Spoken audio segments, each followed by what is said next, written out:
మొత్తం నెత్తినేసుకొని తిరిగితే ఎట్లన్నా? మన కళ్ళ ముందు ఇవాళ కాంగ్రెస్ పార్టీ గెలిచే అవకాశం ఉంది. నా ఓట్లు కాదన్నా, బీర్లైలే ఇప్పుడు అందరి ఓట్లు అన్ని. నేను ఐలే గారు కూడా చెప్పిన, నేను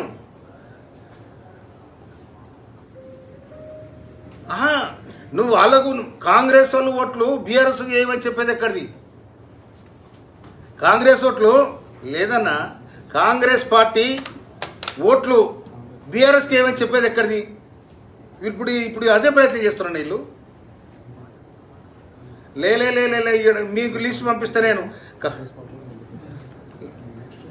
లేదన్నా, నా దగ్గర ఓట్లు ఉంటే నాకు ఇంపార్టెంట్ కాదు.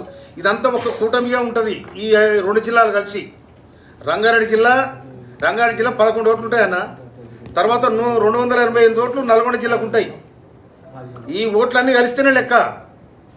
నాకు 10 ఓట్లు, లేకపోతే బీర్లాయిల గారికి 130 ఓట్లు, ఇవన్నీ ఇట్లా